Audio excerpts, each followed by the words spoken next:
हाँ चलिए बच्चों, पहला पाठ है प्रथमा पाठ सुभाषितानि। तो आप सभी लोगों ने शब्दार्थ याद कर लिया है, तो उसका अर्थ अब आप देखिए। पृथिव्यां त्रीणि रत्नानि जलम अन्नम सुभाषितम मूढ़े पाषाणखंडेषु रत्न संज्ञा विधीयते। अब इसका अर्थ बेटा आप देखिए। पृथिव्यां माने होता है पृथ्वी पर, ठीक है। जब आपने कारक वाला पढ़ा होगा, कर्ता ने कर्म को करण से के द्वारा संप्रदान के लिए को देने अर्थ में, अपादान से अलग होने के अर्थ में, संबंध का के की रा रेरी अधिकरण में पर, है ना, में पर सप्तमी में आता है ना अधिकरण कारक। तो पृथिव्याम क्या है, सप्तमी विभक्ति का रूप है। तो पृथिव्याम त्रीणि रत्नानि, इस पृथ्वी पर जहाँ हम रहते हैं यहाँ क्या है, 3 रत्न हैं। और कौन कौन से हैं 3 रत्न? जलम, फिर देखिए जलम में बेटा, जलम जब अलग हो जाएगा तो मुँह में हलंत लग जाएगा और उसमें क्या जुड़ा हुआ है, अ। तो जलम अन्नम सुभाषितम, क्या क्या है उसमें? जलम माने जल है, अन्नम माने अनाज है, और क्या है, सुभाषित है। सुभाषित माने क्या होता है, सुंदर वचन, है ना। तो पृथ्वी पर 3 रत्न हैं, कौन कौन से? पहला है जल है, दूसरा है अन्न है, और तीसरा क्या हो गया, सुभाषित। सुभाषित मतलब सुंदर वचन, जो हमारे लिए अच्छी बातें, हमें अच्छी बातें जो सिखाने के लिए जो सुभाषित के वचन होते हैं, तो वो सुंदर वचन जो हैं वो क्या हैं, ये 3 रत्न हैं पृथ्वी पर। मूढ़ है, लेकिन जो मूढ़ है माने मूर्खों के द्वारा, ये तृतीय विभक्ति का रूप है बेटा, तृतीय का बहुवचन, जिसके द्वारा। तो मूर्खों के द्वारा क्या कहा जाता है, पाषाण खंडेशु, जो पत्थर के टुकड़े होते हैं उनको मूर्ख लोग क्या कहते हैं, रत्न संज्ञा विधीयते, रत्न की संज्ञा देते हैं। अब उन मूर्खों में बेटा हम सभी लोग शामिल हैं। आप बताइए, हीरा जवाहरात जो भी नवरत्न हैं, ये सब क्या है, पत्थर के एक टुकड़े ही हैं ना। इनको हम क्या कहते हैं कि ये रत्न है, खजाना है एक तरह से। लेकिन वास्तव में पृथ्वी पर कौन से रत्न हैं? पृथ्वी पर केवल 3 ही रत्न हैं, ठीक। 3 रत्न कौन कौन से हैं? पहला है जल, दूसरा है अन्न, और तीसरा है सुभाषित। ये 3 रत्न ही केवल आपके पृथ्वी पर हैं। क्योंकि आप ये बताओ बेटा कि अगर आपके पास धन नहीं है, हीरा मोती पन्ना जवाहरात जो हैं, बहुमूल्य जो रत्न हैं वो नहीं है, ठीक है, तो भी आप जीवन यापन कर लोगे। लेकिन आप ये बताइए कि अगर आपको पानी ना दिया जाए, अनाज ना दिया जाए खाने के लिए, या आपको सुभाषित मतलब अच्छी बातें ना बताई जाएं कि आपको ये काम करना चाहिए, ये काम अच्छा है, ये काम बुरा है, इससे दूर रहिए, तो आप जीवन जी सकते हो? कभी नहीं, ठीक है। रत्न आपके पास ना हो तो आप जीवन जी सकते हो, लेकिन अगर आपके पास अनाज, खाने के लिए अनाज ना हो, जल ना हो, और कोई ऐसा व्यक्ति ना हो जो कि आपको अच्छी बातें सिखाएं, है ना, तो अगर आप में अच्छी बातें नहीं तो आप में योग्यता नहीं रहेगी, आप में बुराइयां भर जाएंगी, तो जीवन यापन करना बहुत ही मुश्किल रहेगा जीवन। तो इसीलिए क्या है, पृथ्वी पर वास्तव में 3 रत्न हैं, कौन कौन से? जल, अन्न, अन्न अर्थात अनाज, और सुभाषित अर्थात सुंदर वाणी।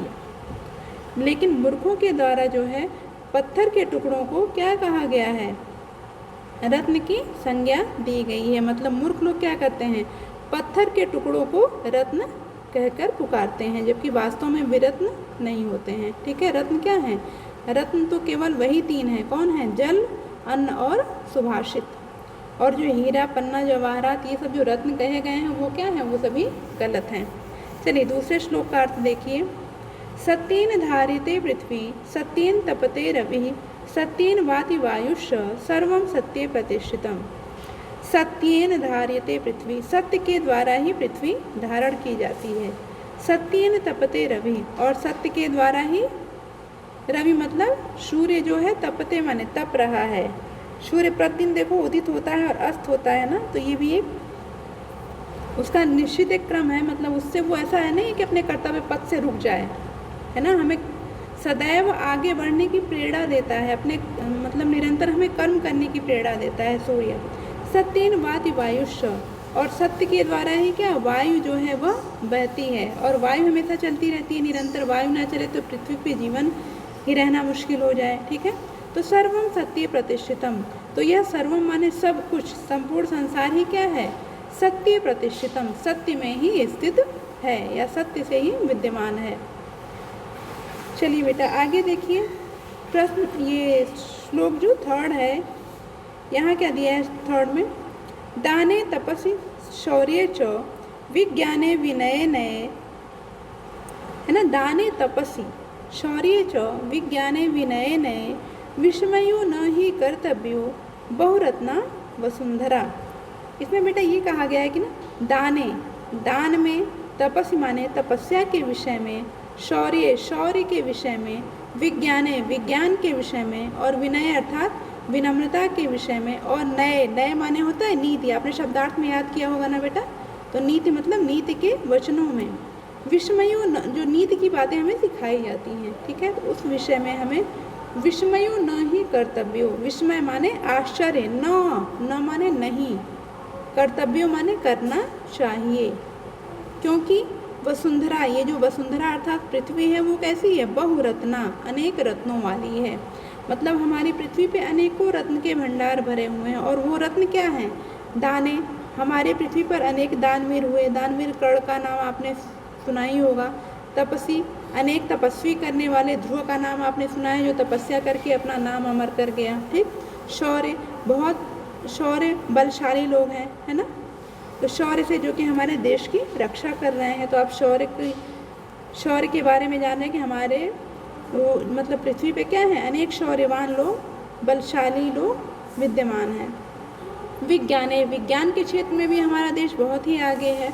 विनय और विनम्रता, हमारे देश में विनम्रता, लोगों में विनम्रता का भाव कूट कूट कर भरा हुआ है ना। लोगों में विनम्रता का भाव है, लोग दूसरों का, बड़ों का सम्मान करते हैं।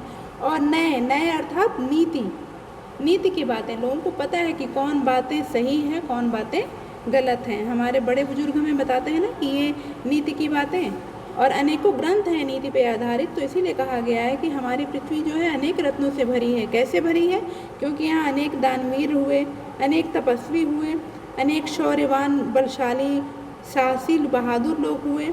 विज्ञान के क्षेत्र में अनेकों लोगों ने नाम रोशन किया है। विनम्रता यहाँ कूट कूट कर भरी है हमारे देश में। और नए, अनेक नीतिवान लोग हुए हैं। इसलिए विस्मयो न ही कर्तव्यो, इसलिए हमें इस पे आश्चर्य नहीं करना चाहिए, क्योंकि ये सभी जो गुण हैं ना वो हमारे देश में लोगों में तो कूट कूट कर भरे हुए हैं। तो दान, शौर्य, तपस्या, विज्ञान, विनम्रता और नीति आदि के विषय में हमें आश्चर्य नहीं करना चाहिए, क्योंकि हमारे पृथ्वी पर ये सभी गुण क्या हैं, विद्यमान हैं। चलिए बेटा आगे देखिए, चौथा श्लोक है। ये चौथा श्लोक बेटा आपके लिए बहुत सही, मतलब आपको समझना चाहिए, ये आप ही के लिए कहा गया है एक तरह से, ठीक। क्या कहा गया है, सद्भी एव, सद्भी माने होता है, सद्भी माने आप शब्दार्थ में पढ़ा होगा सज्जनों के साथ, एव माने ही, हमें सज्जनों के साथ ही, आसीत, सद्भी रेव, सज्जनों के ही, सह माने यहाँ है ना सह, सह अलग करोगे और यहाँ क्या बचेगा, आसीत, आसीत माने रहना चाहिए। तो हमें सज्जनों के साथ ही रहना चाहिए। सद्भी, और सज्जनों के साथ ही संगतिम कुर्वीत, हमें संगति करनी चाहिए। संगति माने मित्रता करनी चाहिए। जैसे क्लास में आप आए हैं तो आपको देखना चाहिए कौन बच्चा सज्जन है, मतलब किस बच्चे में गुण हैं, अच्छाइयाँ भरी हुई हैं, तो हमें उन्हीं के साथ दोस्ती करनी चाहिए, ठीक है। ऐसा नहीं कि कोई दुष्ट बच्चा हो, उसमें अनेकों दुर्गुण बुराइयाँ भरी हो, तो उससे आप कभी भी दोस्ती ना करो, ठीक है। बिना दोस्त के रह लो, लेकिन कभी भी बुरे व्यक्ति के साथ, बुरे बच्चे के साथ दोस्ती नहीं करनी चाहिए। फिर क्या आगे बताया गया है, सद्भी विवादम, सद्भी माने सज्जन के साथ, विवादम माने विवाद करना चाहिए। विवाद मतलब किसी भी बात पे तर्क वितर्क, जो डिबेट करते हैं ना, तो आप सज्जन के साथ करेंगे तो आपका ज्ञान और बढ़ेगा। और क्या करना चाहिए सज्जन के साथ, हमें मैत्री करनी चाहिए, ठीक है। तो सज्जन के साथ हमें क्या क्या करना चाहिए, सद्भी रेव सह आसीत, हमें सज्जनों के साथ ही रहना चाहिए। फिर सद्भी कुर्वीत संगतिम, और हमें सज्जनों के साथ ही संगति करनी चाहिए। सद्भी विवादम, सज्जनों के साथ हमें विवाद करना चाहिए, तर्क वितर्क करना चाहिए। मैत्रीम च, और हमें मित्रता भी सज्जनों के साथ ही करनी चाहिए। फिर क्या कहा गया है लास्ट में, ना असद्भी किंचित आचरित, यहाँ देखो ना है ना, तो ना में बेटा न अलग कर दोगे, क्या बचेगा, असद्भी, न अलग हो गया, क्या बच गया, असद्भी। असद्भी माने जो सद्भी, सज्जन न हो, है ना, मतलब दुर्जन व्यक्ति के साथ। किंचित आचरित, किसी प्रकार का भी आचरण, न माने नहीं करना चाहिए। जो दुर्जन व्यक्ति है उसके साथ हमें किसी प्रकार का आचरण नहीं करना चाहिए। तो पूरे श्लोक में हमें क्या बताया गया है कि हमें सदैव सज्जनों के साथ रहना चाहिए, सज्जनों के साथ ही हमें संगति करनी चाहिए, सज्जनों के साथ ही हमें तर्क वितर्क वाद विवाद करना चाहिए और उन्हीं के साथ हमें मित्रता करनी चाहिए। और असद भी किंचित न आचरित, और जो असज्जन व्यक्ति है, दुर्जन व्यक्ति है, उसके साथ हमें किसी प्रकार का आचरण नहीं करना चाहिए। हाँ, चलिए बच्चों आगे देखिए चौथे श्लोक में क्या दिया गया है। चौथे में कहा गया है धन धान्य प्रयोगेषु विद्याया संग्रहेषु च आहारे व्यवहारे च त्यक्त लज्जा सुखी भवेत्। इसमें कहा गया बेटा ना कि व्यक्ति को क्या करना चाहिए, धन धान्य प्रयोगेषु, धन धान्य के प्रयोग में, ठीक है, धन धान्य मतलब धन संपदा आदि का जब प्रयोग करें तो उसमें विद्या या संग्रहेषु च, और विद्या के संग्रह में, जब हम विद्यार्जन कर रहे हों, पढ़ रहे हों, इस सब में हमें क्या करना चाहिए, आहारे, आहार में, आहार मतलब खाते समय, व्यवहारे और दैनिक जीवन के व्यवहार में त्यक्त लज्जा, जो व्यक्ति लज्जा त्याग देता है, सुखी भवेत्, वही क्या होता है, सुखी होता है। अब आप बेटा ऐसे आप समझिए, धन धान्य प्रयोगेसी मतलब धन धान्य के प्रयोग में, है ना, धन धान्य के प्रयोग में मतलब अगर हमने किसी को पैसा दिया है और फिर वो वापस नहीं कर रहा है और हम संकोच में ना मांगें, या कोई भी पैसे का लेन देन हो, तो उसमें हमें क्या करना चाहिए, कोई भी तनिक भी संकोच नहीं करना चाहिए। विद्या या संग्रहेषु, और विद्या के संग्रह में, मान लीजिए आप पढ़ने आए हो, ठीक है, और आपको किसी प्रश्न का उत्तर नहीं आ रहा है, किसी शब्द का अर्थ नहीं समझ में आ रहा है, या जो मैंने पढ़ाया वो नहीं समझ में आ रहा है, और आप संकोचवश ग्रुप में पूछो ही ना कि अरे बाकी बच्चे क्या कहेंगे, किसको तो समझ ही नहीं आता है, या क्लास में ही आप आए हो तो बहुत बच्चे जो हैं पूछते हैं और कुछ संकोच में नहीं बोलते हैं कि बाकी बच्चे क्या कहेंगे। तो विद्या के संग्रह में भी हमें संकोच नहीं करना चाहिए, क्योंकि कोई कहे क्या कहे उससे कोई मतलब नहीं है। आपको नहीं आ रहा है आप पूछिए, तो आपको जो भी टीचर है वो बताएगा, तो आपका वो क्लियर होगा ना जो नहीं आ रहा है। तो इसीलिए विद्या के संग्रह में मतलब विद्यार्जन के समय हमें कोई भी तनिक भी संकोच नहीं करना चाहिए। आहारे, आहारे मतलब खाते समय, भोजन में भी हमें संकोच नहीं करना चाहिए कि हमें भूख लगी है और हम संकोच में कहीं गए हों और हम मना कर दें, तो वो भी नहीं करना चाहिए। और व्यवहार में, और हमें अपने व्यवहार में भी संकोच नहीं करना चाहिए, ठीक। तो जो व्यक्ति त्यक्त लज्जा मतलब जो व्यक्ति धन संपदा के प्रयोग में, विद्यार्जन के समय, आहार में मतलब खाते समय, और दैनिक जीवन के व्यवहार में अगर वो व्यक्ति लज्जा त्याग दे, ठीक है, लज्जा ना करे, तो वही व्यक्ति क्या होता है, सुखी होता है। और जो व्यक्ति लज्जा करेगा, मान लो खाते समय लज्जा करे, खाना ना खाए भरपेट, तो उसे भूख लगेगी, तो सुखी कैसे रहेगा। पढ़ाई में प्रश्न ना पूछे तो उसका फिर वो चीज़ आएगा ही नहीं, फिर आगे तो उसका फिर ऐसे कमियाँ रह जाएंगी ना। जब पीछे का आपको नहीं आएगा तो आगे कहाँ समझ पाओगे, तो हमेशा मन में एक संकोच भाव और भरता जाएगा जब आपको नहीं आएगा। व्यवहार में भी हमें नहीं करना चाहिए, और धन धान्य के प्रयोग में मतलब धन संपदा, पैसे के लेन देन में भी हमें संकोच नहीं करना चाहिए। तो किस किस में हमें लज्जा त्याग देनी चाहिए, पहला तो है क्या, धन धान्य के प्रयोग में, दूसरा है पढ़ते समय, और तीसरा है खाते समय, और चौथा क्या हो गया, व्यवहार में, ठीक है। इन चारों चीज़ों में हमें लज्जा नहीं करनी चाहिए। आगे देखिए श्लोक है, क्षमा वशीकृति लोके क्षमया किम न साध्यते शांति खड्ग करे यस्य किम करिष्यति दुर्जनः। ये देखिए बेटा, इससे आप सीख लीजिए, इसमें भी बहुत अच्छी बात बताई गई है कि क्षमा वशीकृति लोके, क्षमा, क्षमा हम करते हैं ना, जैसे मान लो किसी ने कोई बुरा कार्य किया आपके प्रति ना, गलत व्यवहार किया, लेकिन अगर आप उसको माफ़ कर देते हो ना, क्षमा कर देते हो, तो वशीकृति लोके, लोके माने संसार में, वशीकृति उस वशीकरण का यंत्र है, मतलब किसी को भी अपने वश में करने का सबसे बड़ा यंत्र है। जैसे आपके साथ किसी ने बुरा व्यवहार किया और आपने उसको माफ़ कर दिया, तो वो व्यक्ति सोचेगा ना कि मैंने इसके साथ कितना बुरा किया लेकिन इसने मुझे माफ़ कर दिया, तो वो क्या है, आपसे बैर भाव नहीं रखेगा, फिर वो खुद शर्मिंदा होगा कि मैंने ऐसा गलत व्यवहार क्यों इसके साथ किया। तो इसीलिए वो क्या होगा, आपके प्रति अच्छा व्यवहार करने लगेगा, आपके वश में हो जाएगा ना, एक तरह से कहो, आपके प्रति अनुकूल आचरण करेगा। तो इसीलिए क्षमा वशीकृति लोके, लोके माने होता है संसार में, क्षमा द्वारा हम किसी को भी क्या कर सकते हैं, अपने वश में कर सकते हैं। क्षमया किम न साध्यते, क्षमया माने क्षमा द्वारा, किम न साध्यते, क्या नहीं हम प्राप्त कर सकते, मतलब क्षमा द्वारा हम सब कुछ प्राप्त कर सकते हैं।